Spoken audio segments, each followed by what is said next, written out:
All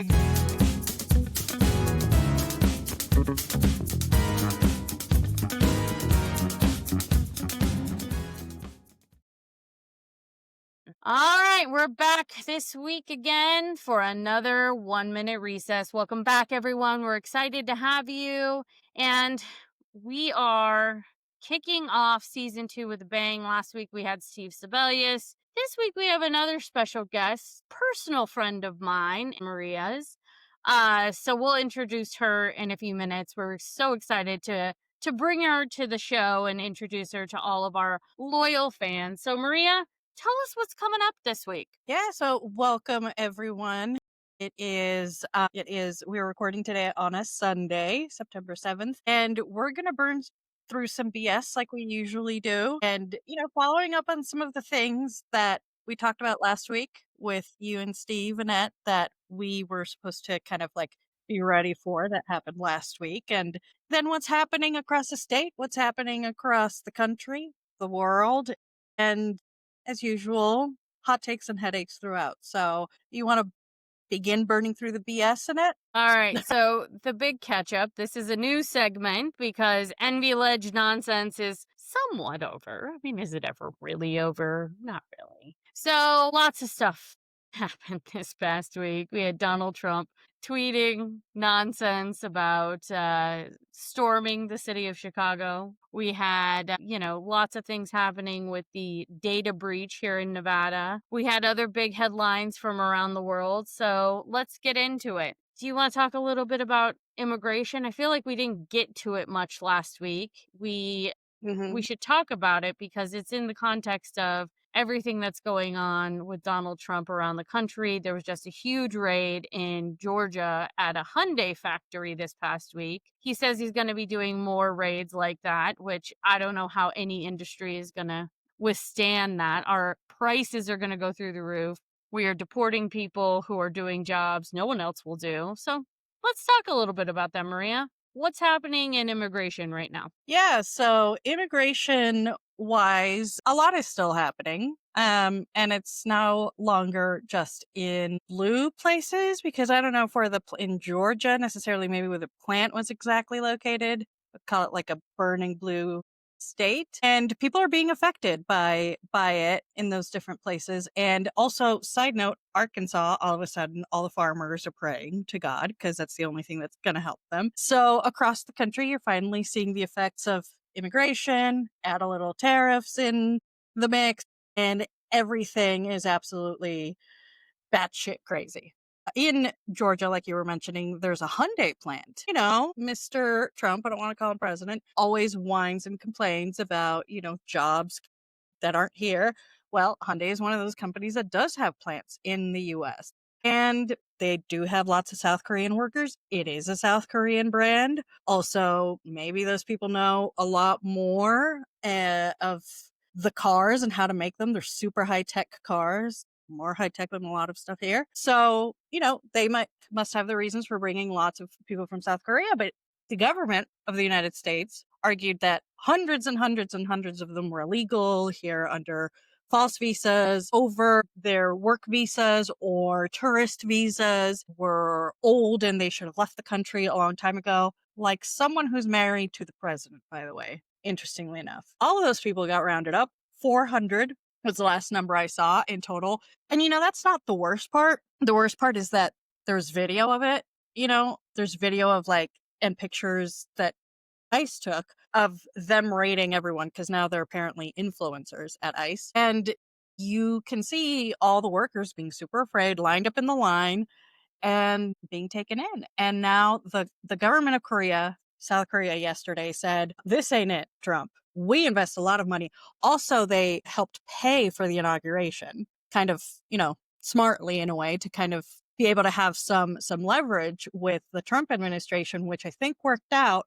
Because as of today, all of those 400 people are going back to South Korea. They're not going to El Salvador or Sudan or wherever, because Hyundai picked up the phone to someone and said, what the fuck? You're sending them back to South Korea or I'm closing down the whole ass plant and y'all just won't have any money from me. So really, it was interesting to see. This is the first time that a non Latin American or like African country or Caribbean country was caught up in a big raid. And it was interesting to see how, because they're such an economic superpower, especially Hyundai, they were able to very quickly just do whatever the government of South Korea said and send them all back. It was fascinating. Fact remains, there are 400 workers that are not going to work at a Hyundai Yeah. plant, at a car plant, where arguably they're making American cars. They're making them in America, which is what Donald Trump is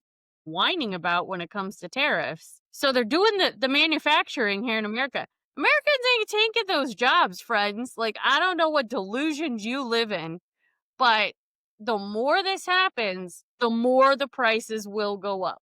And it's not And like, just tariffs to blame. Now it will be immigration and deportations. exactly. And you have 400 people, like you said, that were working the lines and working the construction of these cars. Hyundai is one of the most popular car manufacturers in the world and in the US. So what's that going to mean for down literally the domino effect of car manufacturing? Like, are you waiting on a Hyundai to come off the line in Georgia? You might want to wait some more.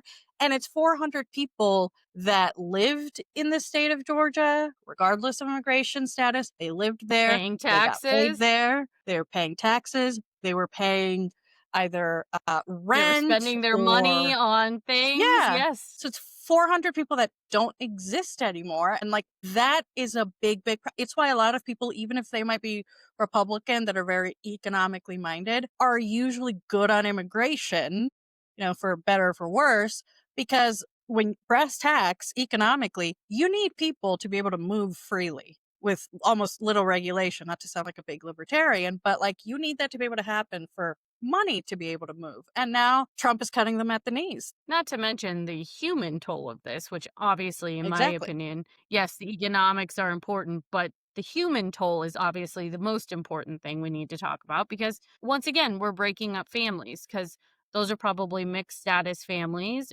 And now you have kids without parents, you have spouses without spouses, you have grandparents without their families. It's another domino effect that it's going to affect all kinds of families and all kinds of people in that community. And so the other thing I think is interesting, and you said this at the beginning, but I think, in some of the work that I now have the privilege to do, oftentimes when we're thinking about immigration, we're really thinking about the Latino community. But this is impacting all kinds of communities, right? And now we're talking about the AANHPI community. And so I think what this really is to show from this administration is the cruelty of no one is safe under this administration. No ethnicity is safe. And again, it's just pure cruelty at this point. Yeah, it's if you are not exactly what Trump wants you to be or think, you are not welcome here. That's the clear message, right? And also, one of the other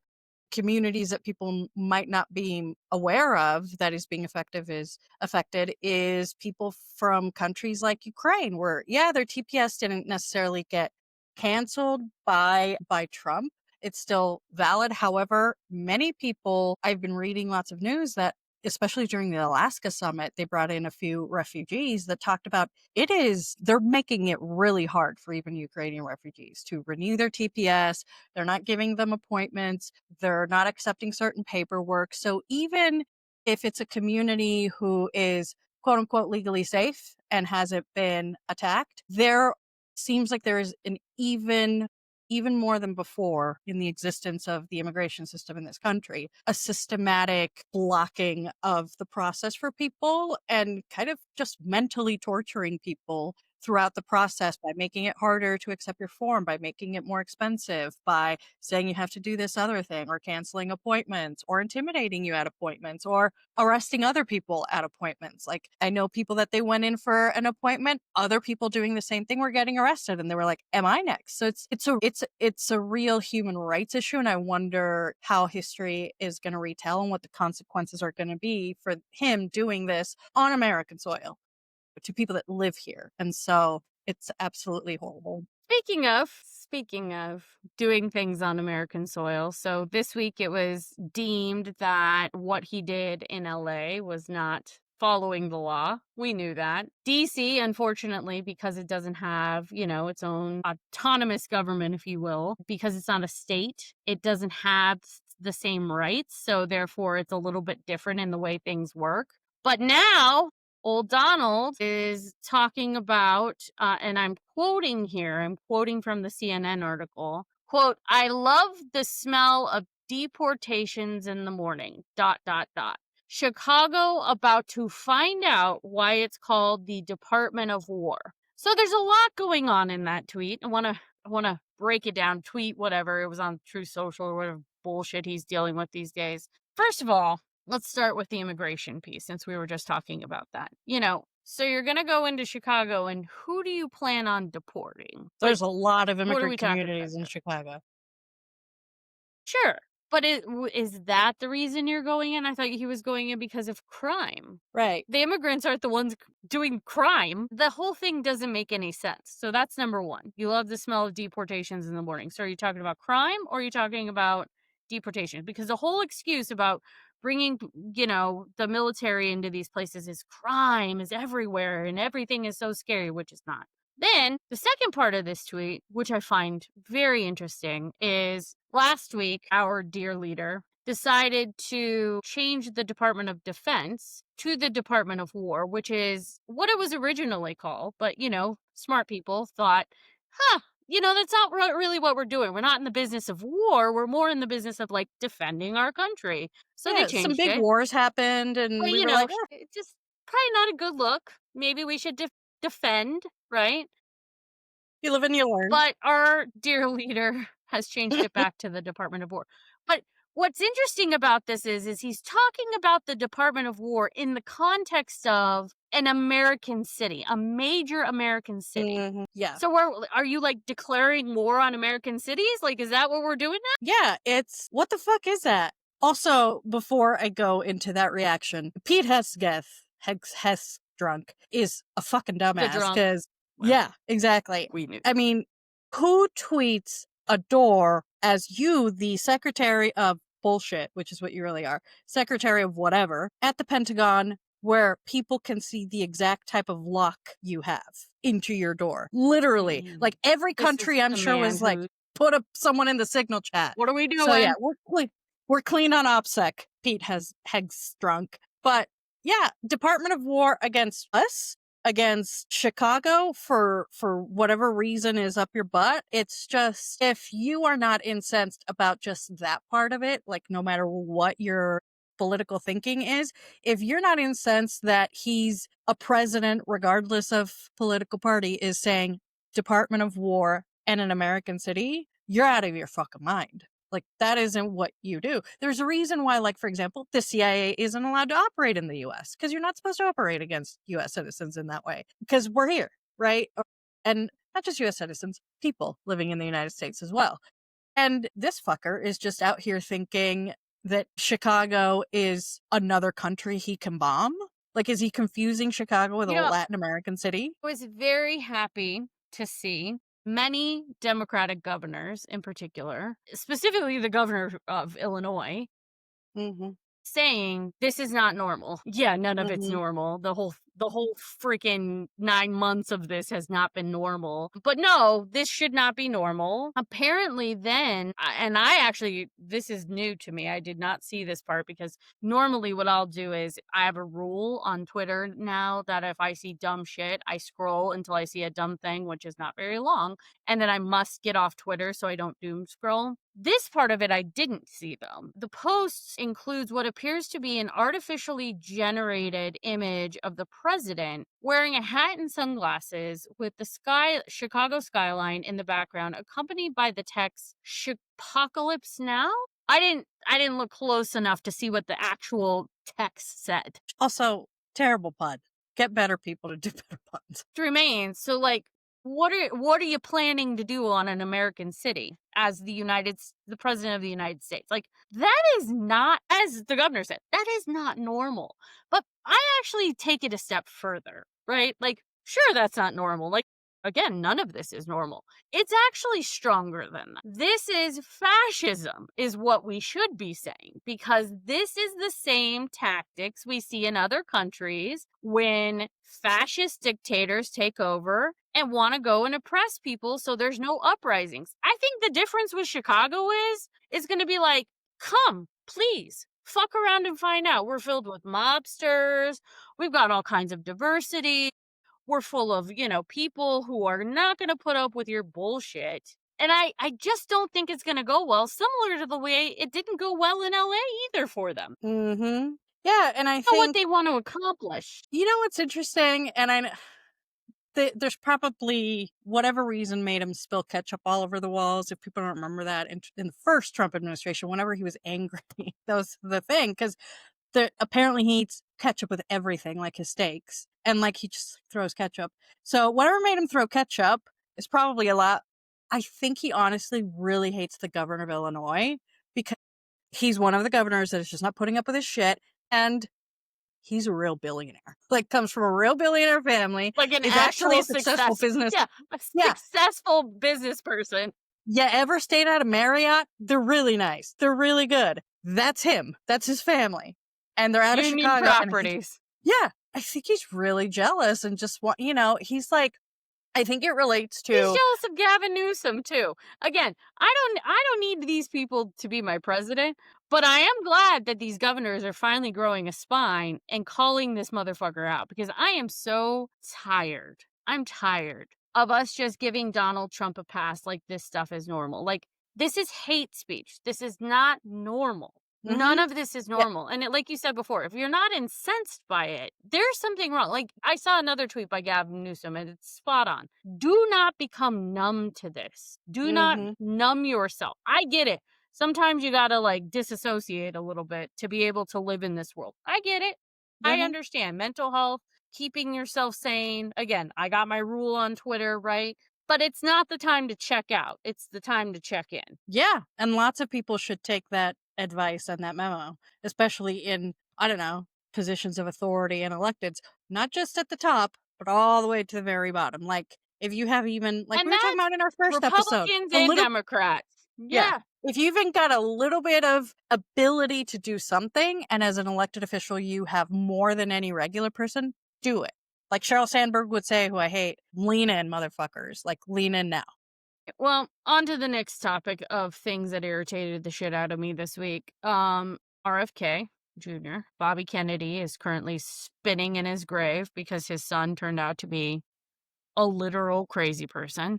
And I do not Yeah. say that lightly. He's going after Tylenol. That was the big headline this week, is Tylenol now causes autism. It is troublesome to me because we both have many people with autism, I should say that. Many people with autism in our lives who lead perfectly normal lives, right? Hmm.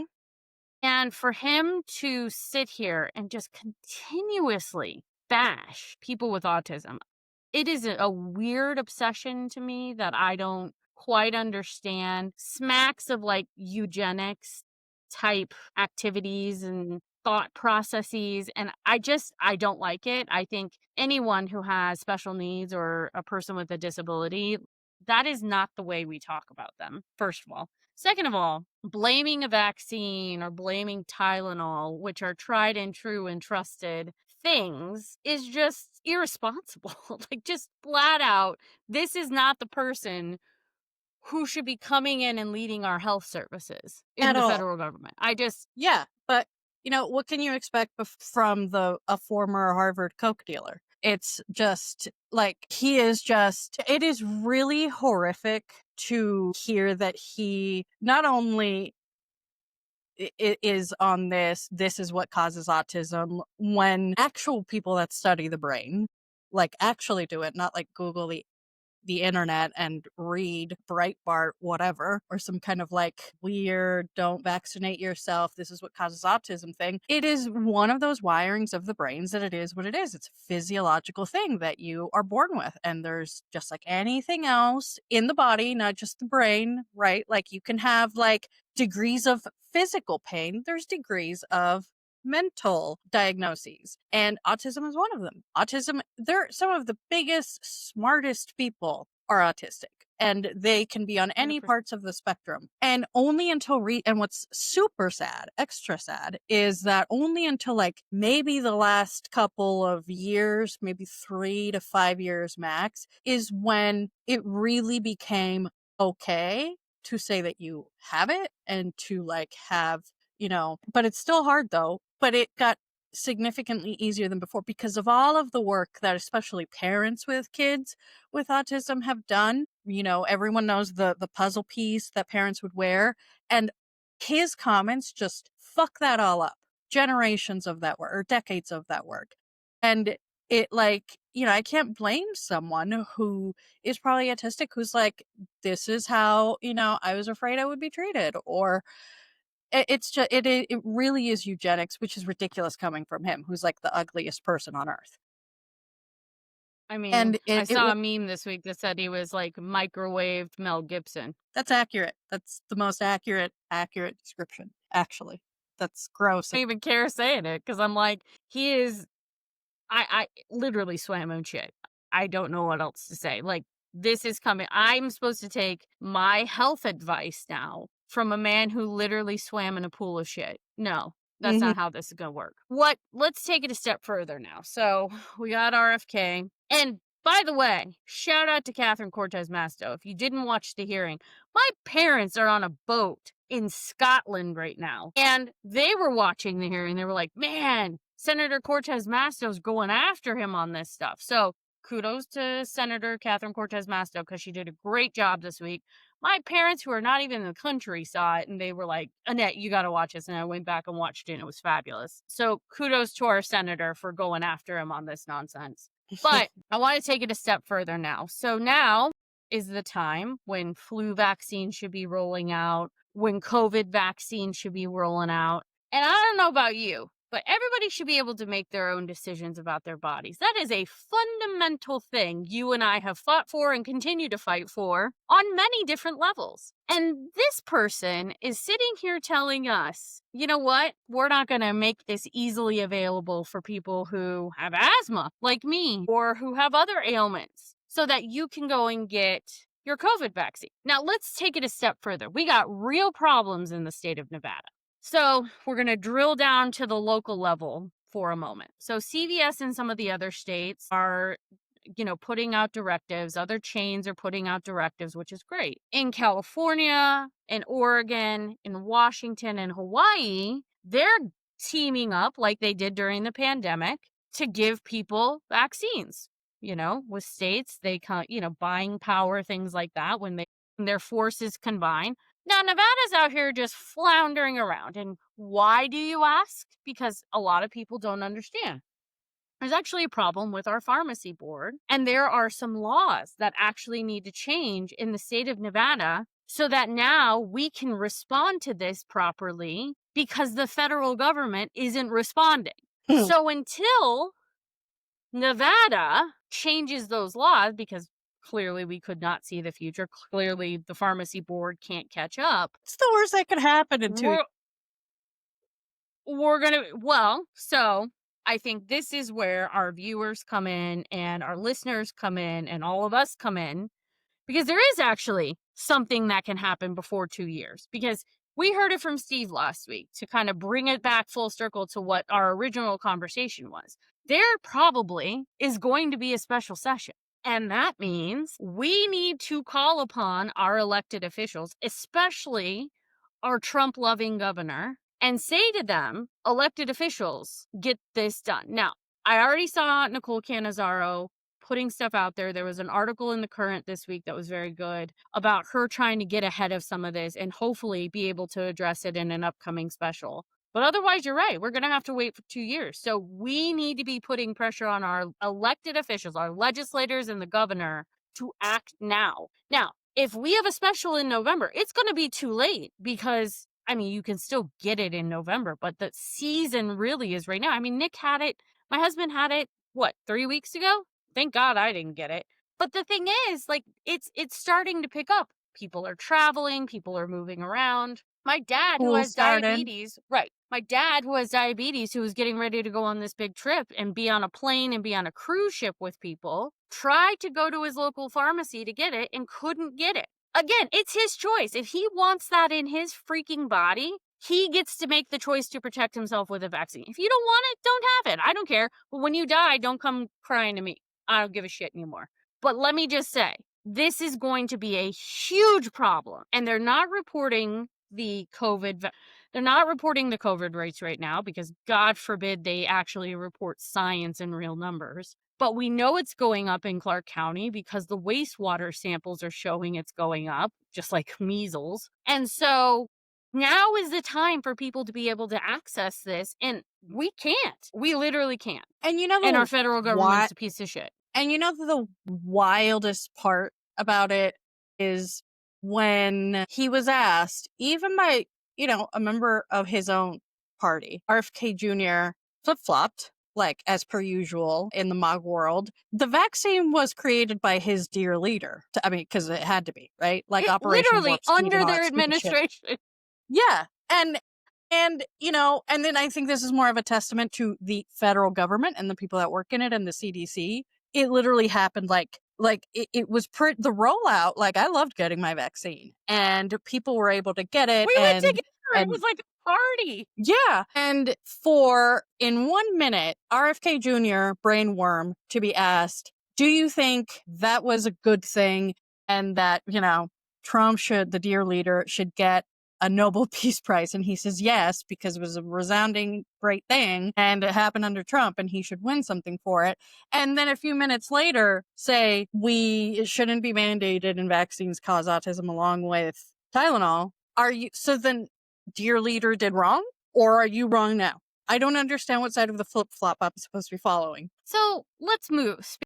It was a wild week in science. I mean, you got medical professionals literally like revolting at this point at the federal level. You got the people resigning because they're pissed off. They should be pissed off because we all should be pissed off about this because it's not real science. None of it's based in science. Now you've got Florida.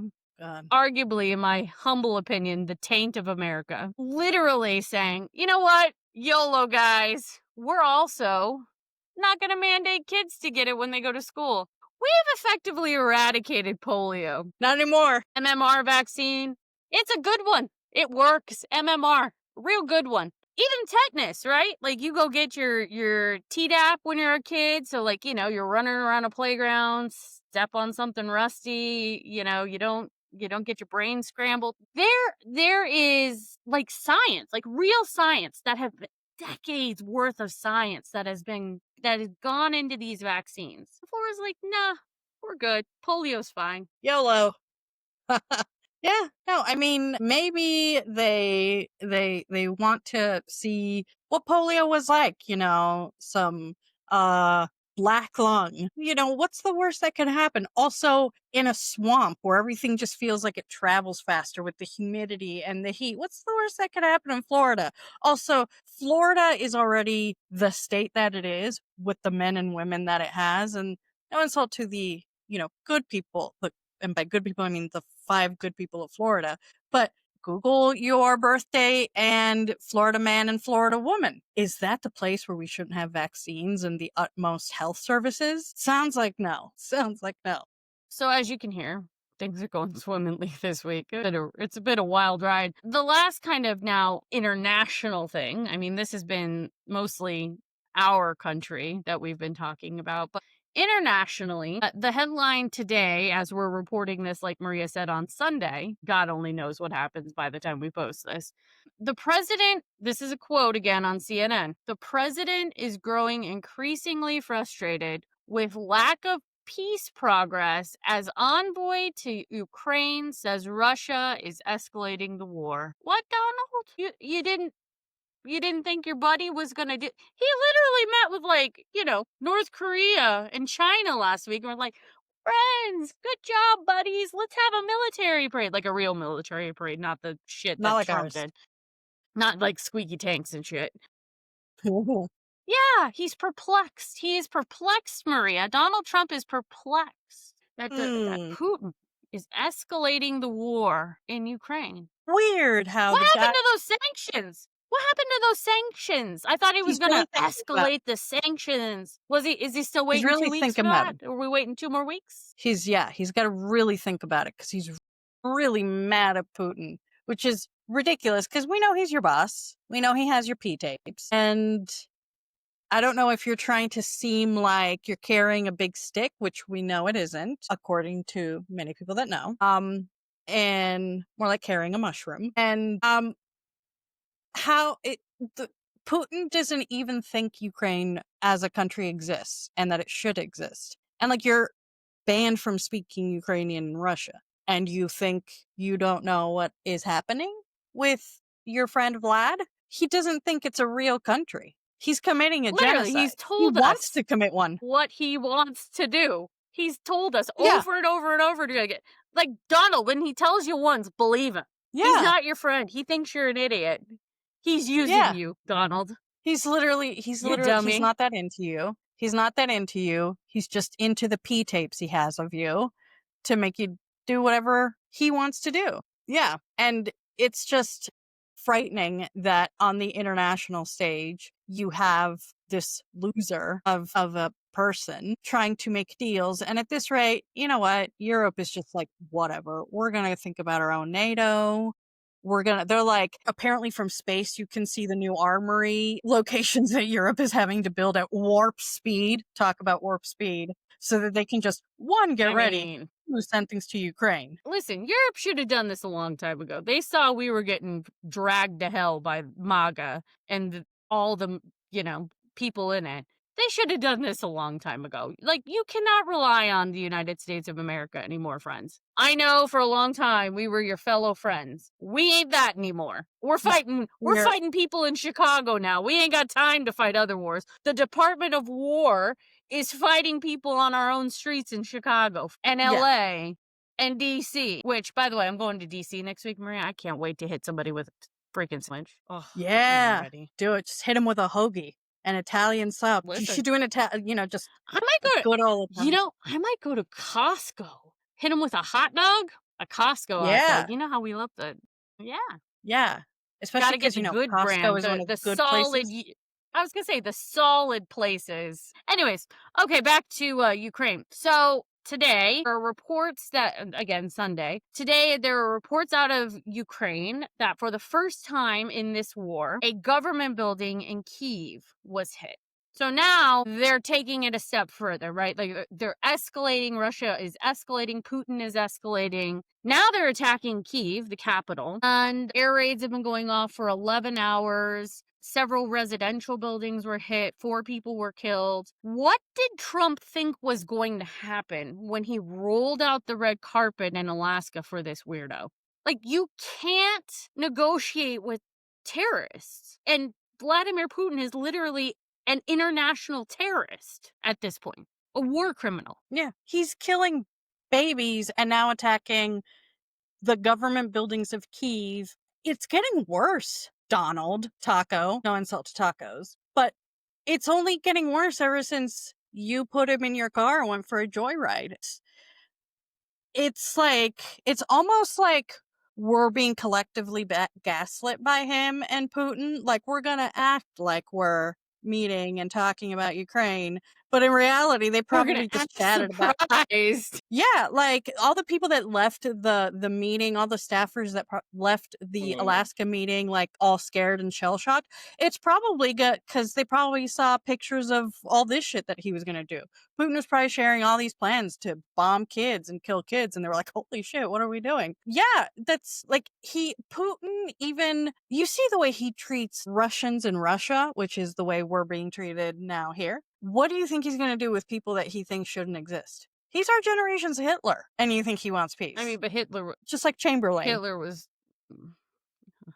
yeah. So basically, democracy is still hanging on by a thread. We are still placating Putin.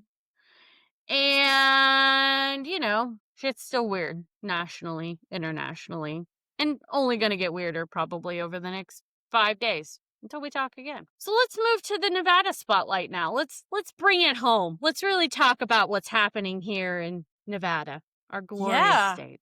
Yeah. So last What is week, going on? Yeah.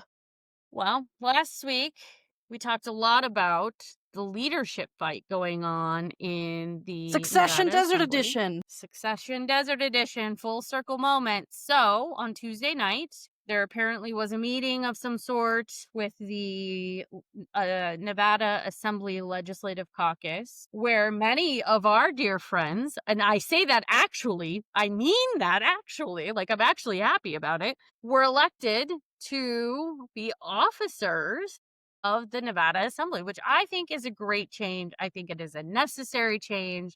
And I, for one, am excited about what's coming. So, technically, when this is all done in the off year, in the interim, as we call it, which is the time between legislative sessions, when the next speaker is elected, they call them the chair, because in the interim, in the off season, technically, their job as chair is to be the head fundraiser for the Democratic caucus, to be kind of the spokesperson for the Democratic caucus, right? And then once you go into session, usually that person becomes the speaker. So last week, Elaine Marzola, who's been there for a very long time, she's the chair of the Committee Commerce and Labor. She's an attorney, very smart, very well liked, Latina.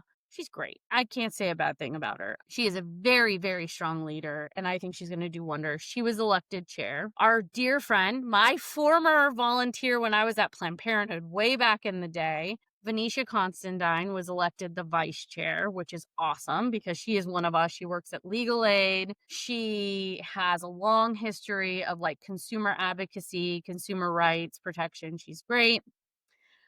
The secretary is our friend Erica Mosca, who was chair of the AA and HPI caucus for a long time. She's an educator. She's awesome. She does so much in the community. And then our buddy, our friend, Assembly Member Huey Wynn, was elected the treasurer of the caucus, which I'm super proud about because in my day job, I get to work with him at ACDC. I also help with his campaign stuff. I am very excited for him. I'm very proud of him. So it's a good lineup. I was excited. The other E-board members, because there's technically 7, so those are the officers. We have Max Carter, Assembly Member Max Carter, who I've worked a lot with on the psilocybin stuff, but he's also a great union member, does a lot in the community. Shay Bacchus, first Indigenous person elected to our Nevada legislature. She has a very tough district. She got reelected again, fought back, came back, did a great job. Very excited about Shay.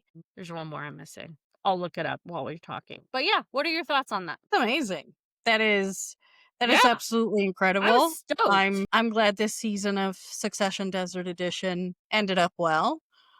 With really good people that, especially I only say this because, as you said, with many of these people we've actually interacted with and worked with. Like, And we've known these people when a long time. yeah, and when My you've been God, in session, wait until I tell you the one I missed. You ready who for did you it? miss? Because you're Yeah.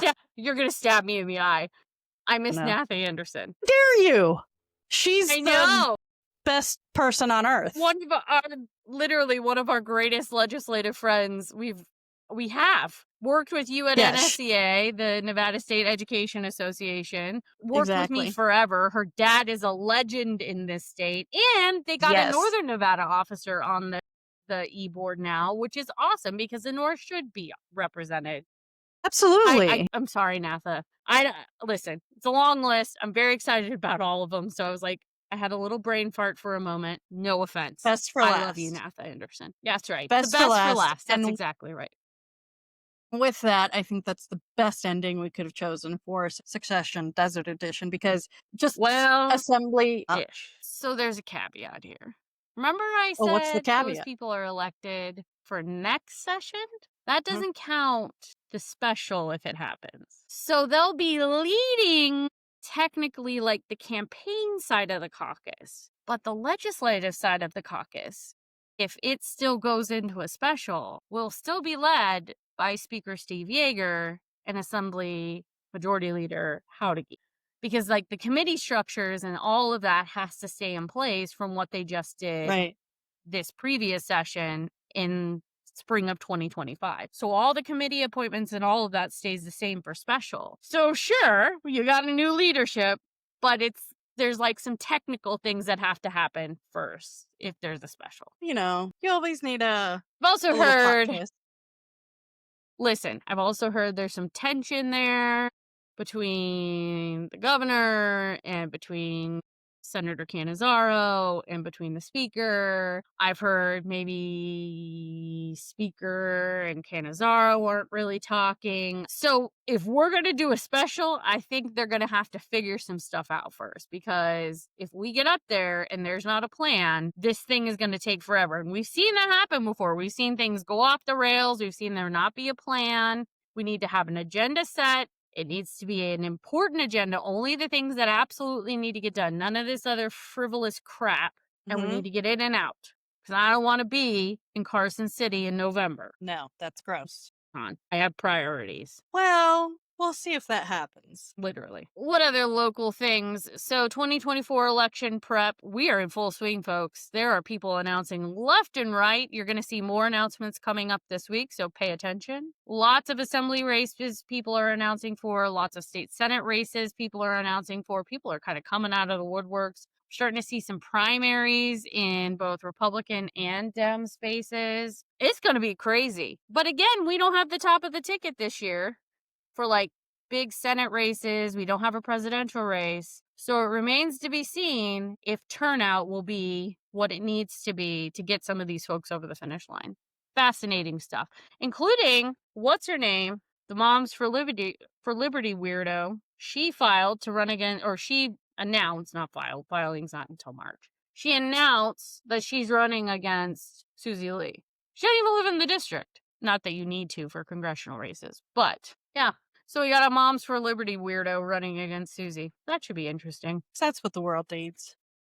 Anyways, That just drained all the energy out of me just hearing those last few sentences. yeah. Yes. What else were you watching this week, Nevada-wise or locally? So, locally, one of the things that I saw, also, I don't know if you saw, one of the things that I did, and I thought I just have to ask Annette about this or bring it up, is President of Vegas Police Association to challenge Brune for city council seat. Nevada Independent. I didn't see that. What? Breaking news for Annette. Yeah. Which is hilarious because he sat And who- behind us once at the. That's what I thought. Okay.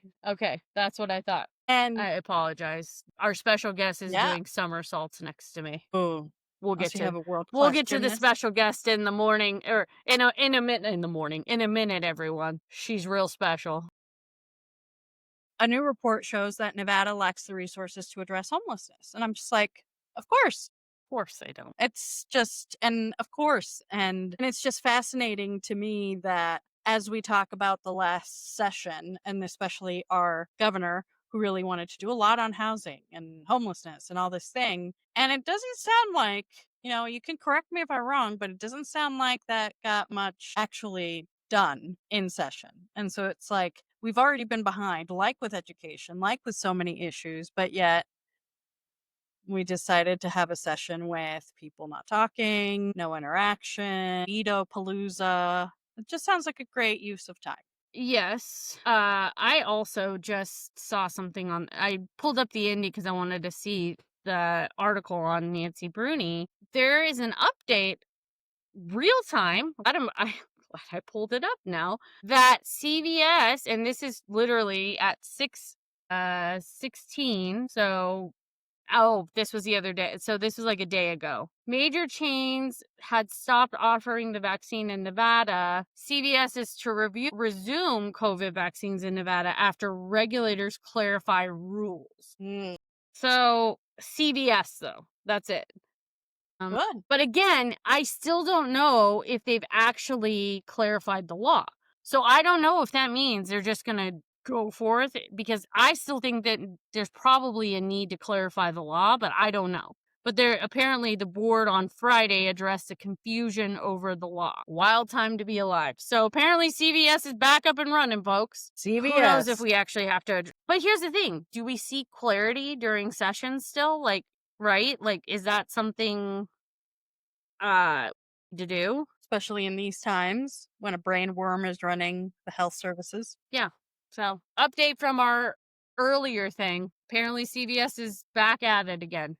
Walgreens didn't immediately answer questions on Friday. So I don't know if Walgreens is investigating. Who knows? I don't know. It's a The wild time to be real alive. takeaway of everything is, I don't know. I don't know. It's just like Okay. Trump doesn't know about Putin. I don't know.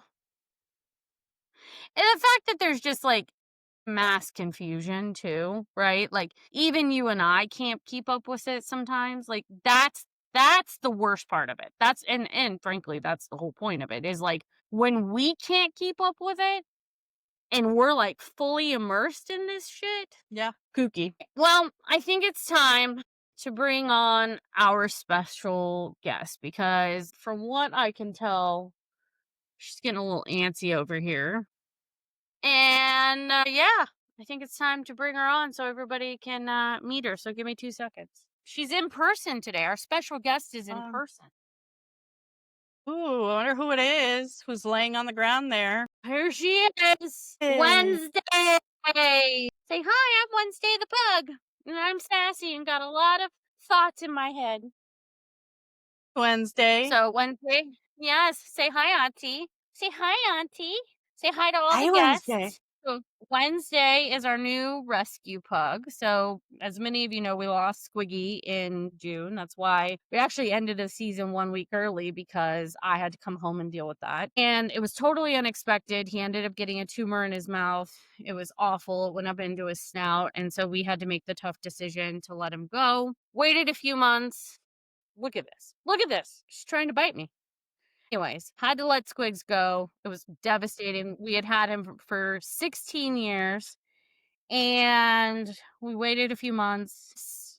Beautiful girl came online as Tallulah with the Animal Foundation. You can go online, you can go on my social and look up her pictures. She had mange all over her face, all over her tummy, all over her side. She's just now, I'm sorry, be free. She's now growing her hair back.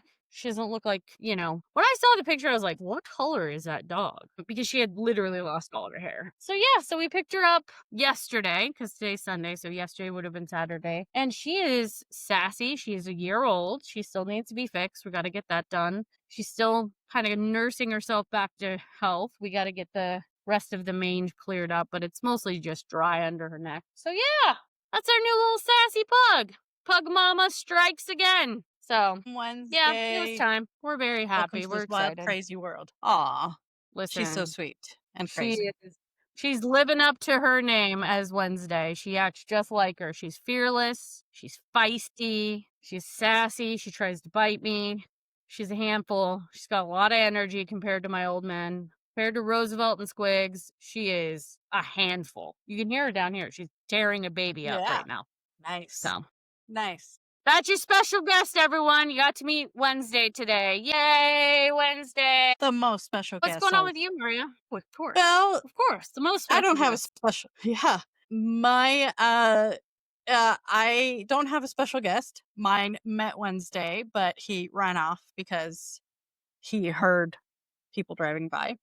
But it's been a good time. We have we just did a bunch of like house remodeling and decluttering and just taking care of the house since I didn't have to travel so much in the summer. So it just feels really, really good. And I think I was thinking the other day of, you mentioned kind of like not becoming numb, but if you need to take care, a really good place is to care for the place that you live in, no matter how nice or not nice you might think it is, or big or small. Like, care for it, like, do something that's just completely not involved with the news and the television, and it just seems to bring you a semblance of a balance. Things you do know. I do know my house needs this. I do know this would be nice. And so it was really, really nice. Good. Yeah. Sometimes you need to new and improve it. Disassociate and Yeah. focus on yourself for a minute. Get yourself a Yeah. dog. Yeah. Do Rage wash surgery and get dishes. yourself a knee. Right? Yeah, Like, get focus on yourself a other new things. knee. Focus on yourself. Self-improvement. Yeah. I did not get a new knee. My husband got a new knee. But, self-improvement. That's important. Hey, I'm also super stoked. Fall is coming up. I know it's still 3,000 degrees outside, but my season is upon us. Pumpkin spice has come out. You know, I'm a basic bitch. I love my pumpkin spice. I have been very, very happy with that. We're getting ready for spooky season. Gilcrease Orchard has their sunflower days. Like, this is my kind of time right now. I'm very excited about that. Yeah. Yeah. Fall is a good time in Vegas because you can actually Yeah. leave the house. You can actually be Speaking outdoors of and not fall die. in Vegas events, I should say I am running an event with the Asian Community Development Council, ACDC, here in Vegas on October 11th. It's going to be the Asian Night Market. Mark it on your calendars. You don't want to miss it. Food, entertainment. It's one of my favorite events every year. They've got all kinds of local street vendors and restaurants and things like that for you to taste, and tickets are $5. It's a great evening out at CSN Charleston. So mark your calendar for that. I'll mention it again coming up. Tickets are going to go on sale this week, but super excited about that. And we'll make sure to post it because I want you to be there. I've been working hard on it with ACDC and the team. So should be a great event. Yay. Hell yeah. Hell yeah. Yeah. All right. Well, that's our show. It's been a pleasure. Everyone, stay sane, stay safe. Maria, take us out. It's been quite the hour of burning through the Quite the BS. hour Thank of So trauma. if you're still yeah, if you're still with us, congratulations. We should give you a certificate. And that is all for this week. There will be a lot more next week and the week after that. All So season remember to long. yeah, rate and review and contact us if you have anything you would like to see on the show or if you have anything to say. Links in our bio and also to all of the different platforms that we're on and where you can watch or listen to us. So, as those people say, hit like, whatever it is up to your fancy to stay tuned. So we will see you all next week. All right. Like, subscribe, share to your social medias, share with your friends and family so we can get more people listening and watching. Thanks, everyone. Have a good week.